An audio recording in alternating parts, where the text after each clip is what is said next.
Hello 10th class. ये exercise 3.4 और question number second का आईवी पार्ट है। देखिए आईवी पार्ट क्या है। Meena went to a bank to withdraw 2000 rupees. She asked the cashier to give her 50 and 100 notes only. Meena got 25 notes in all.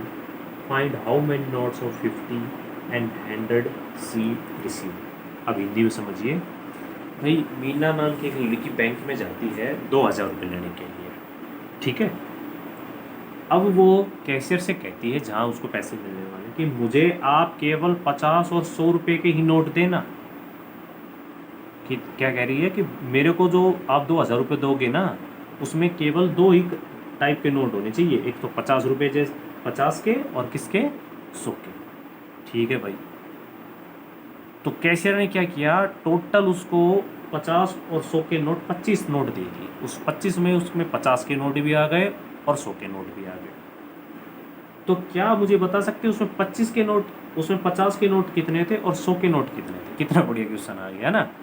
तो बताइए कितने उसने 50 रुपये के और 100 रुपये के नोट्स रिसीव किए। तो चलिए बच्चों इसको सोल्व करते हैं। बढ़िया क्वेश्चन है। तो स्टूडेंट्स एक काम करो ना, जो पूछता है वो उसी को मान लो। तो मान लिया 50 रुपये की नोट की जो संख्या है कितनी है x, और 100 रुपये के जो नोट्स हैं वो कितने हैं y। ठीक है ना बच्चों। अब ये मुझे आप आंसर करना, आंसर ये करना कि यूँ बताओ उसको 50 रुपये के नोट और 100 रुपये के नोट जब दो सबको मिला तो कितने नोट्स बन गए थे।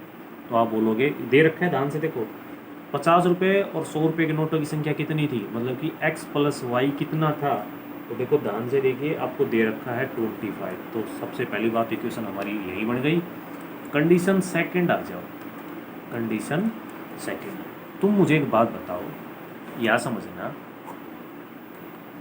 मेरे पास 50 रुपये के 3 नोट थे और 100 के 4 नोट थे। तो बताओ मेरे पास पैसे कितने थे। फिर से समझना, आंसर करना। मेरे पास 50 रुपये के तो 3 नोट थे और 100 के कितने थे, 4 नोट। तो मेरे पास पैसे कितने थे। शायद आंसर आ गया होगा। कैसे किया, 50 के कितने थे 3, तो टोटल कितने हो गए 150 रुपये। मतलब कि आप क्या कर रहे हो, आप कर रहे हो 3 को मल्टीप्लाई कर रहे हो 50 से। मतलब जितने नोट्स हैं उनको उसके अमाउंट से मल्टीप्लाई कर रहे हो।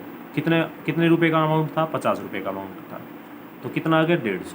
उसी तरह 4 रुपये 100 के 4 नोट थे, तो आपने निकाला होगा कितने कितने का नोट है 100 का, कितने नंबर ऑफ नोट है 4, तो कितना आ गया 400। तो 400 और प्लस में इन दोनों को जोड़ दोगे ना, कितना आ जाएगा अपने पास 550। 550 रुपये थे मेरे पास।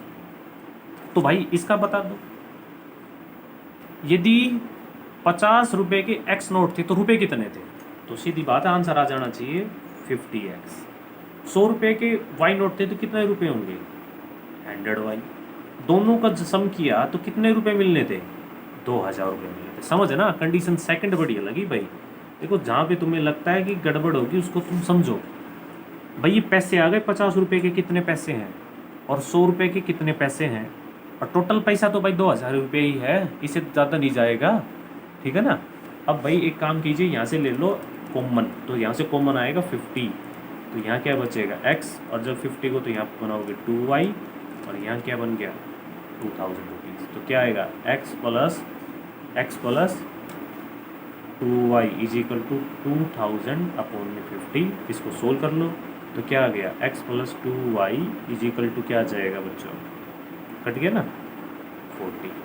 x प्लस 2y किसके बराबर आ गया 40, और ये हो गई तुम्हारी इक्वेशन नंबर सेकंड। अब बच्चों तुम्हारे पास वही तरीका, इक्वेशन नंबर फर्स्ट और सेकंड को उतार लीजिए। तो मैं यहाँ पे इक्वेशन नंबर फर्स्ट और सेकंड लिख देता हूँ। इक्वेशन फर्स्ट है अपनी, आप देखें तो मैंने लिखी थी x plus Y is equal to 25, ये इक्वेशन नंबर फर्स्ट थी। और सेकंड थी x plus 2y is equal to 40, और ये थी अपनी सेकंड। अब एक काम कीजिए, सेम हो गए ना। देखिए यहाँ पे भी x का कोफिशिएंट और यहाँ पे भी x, दोनों सेम ही है। तो एक काम कीजिए, इसको इसमें से घटा दीजिए। तो आप ये लिख लेंगे सब्ट्रैक्ट इक्वेशन सेकंड, है ना, फ्रॉम इक्वेशन फर्स्ट। तो देखिए क्या करते हैं, x plus Y is equal to 25 और x प्लस का 2y इज इक्वल टू 40। तो माइनस कर देते हैं, माइनस माइनस माइनस कट गया। तो ये माइनस का 2, ये माइनस का हो गया और ये प्लस का। तो बताओ माइनस का 2 प्लस का तो कितना बनेगा, माइनस का y। और बच्चों 40 माइनस का 25 ये तो कितना हो जाएगा, माइनस का 15। तो कट गया माइनस से माइनस। तो y की वैल्यू कितनी आ गई, तो y की वैल्यू बोलोगे सर 15 आ गई। अब ये y की वैल्यू तुम्हारी मर्जी है, 1 में रखो या 2 में, तो 1 में रख देते हैं। तो हम लिखेंगे पुटिंग, है ना, the value of y in equation first क्या है, x plus Y is equal to 25। तो y की वैल्यू कितनी है 15 इज इक्वल टू 25। तो भाई ये उधर चला जाएगा, किसका हो जाएगा, माइनस का, कितना आ जाएगा 10। तो इसका मतलब ये है कि उसके पास x की वैल्यू 10 और y की वैल्यू 15। तो आ जाओ क्वेश्चन का आंसर करने। ये रहा 50 रुपये के नोट्स कितने माने थे, x, और x के कितने हैं 10। तो इसका मतलब है 50 के कितने नोट हैं 10, 50 के 10 नोट हैं। और 100 के कितने हैं भाई, 100 के कितने हैं 15। चलो तो 50 के 10 नोट है तो कितने हो गए 500। और ये कितना हो जाएगा भाई, और भाई 100 के कितने हैं 15, तो ये कितने हो जाएंगे 1500।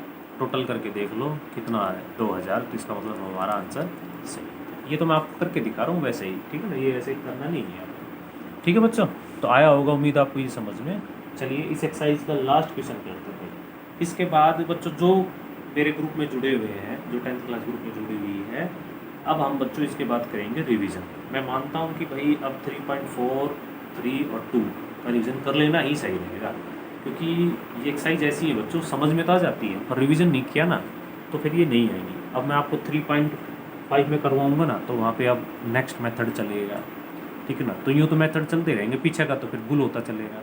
तो मैं भाई अब आपको रिवीजन करवाऊँगा 3.4 का, 3.3 का, 2 का, ठीक है ना, 1 भी कर लेंगे और एक बार पीछे का जो मैथ किया है हम लोगों ने वो भी रिवाइज कर लेंगे, ठीक है ना। चलिए अब लास्ट क्वेश्चन पढ़िए।